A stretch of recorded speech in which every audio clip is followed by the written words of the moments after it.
Niwasihi wanawake wote kuacha mambo yafuatayo: vikoba visivyo na tija, mikopo inayoumiza, ukatili na kutelekeza watoto. Wanawake oye! Mwanamke akiwa vizuri, basi niwaambie taifa limekombolewa. Endeleeni kutulea sisi wanawake wa Dira 2050 ili tuweze kuzifikia ndoto zetu na tuwe wema katika taifa letu. Wanawake oye! Wakina mama wa nguvu safi.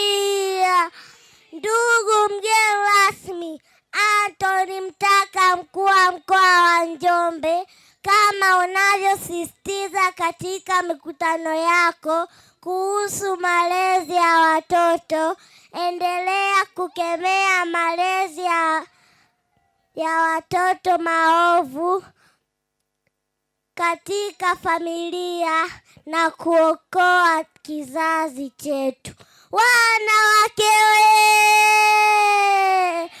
Wanawake hoye! Haya, wale wote mnaotaka kumtuza huyo mtoto njoni hapa. Kwa kweli. Haya. Asante sana. Maana sio kushangilia tu. Hapa. Haya, DJ leta wimbo.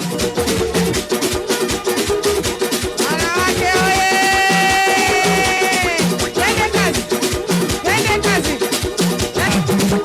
Basi ngoja wahesabu sasa. Kwanza mtoto unaitwa nani? Unaitwa na Jailini. Jailini nani? Jailini Samuel Shemakange. Wow, Jailini Samuel Shemakange. Unasoma darasa la ngapi? La 4. Darasa la 4, shule gani? Shule ya msingi Umoja. Sasa mtoto ameongea kitu kizuri sana. Na amewakumbusha kina mama kuachana mikopo umiza. Akaongelea kujitegemea kiuchumi. Kwa mimi nitamfungulia akaunti ya shilingi 100,000. Iweze kuwa kumbukumbu ya. Si habari ya nidhamu, sijui nini. Linaniumiza sana. Hivi hawa ambao wanauza pombe sijui bia au nini, hasa pombe hizi za kizungu. Hivi mwanamke akivaa vizuri ina maana biashara haiendi? Wauliza hapa. Nimeona kwa nasema hivyo kwa sababu mtaona mwanamke anapoenda kufanya hiyo biashara jioni pale, mwanaume yupo na mwanamke yupo, lakini mavazi ya mwanamke kwa kweli yanatisha na yanatia aibu. Sasa mimi naona mwanamke unadhalilishwa, alafu unajidhalilisha mwenyewe.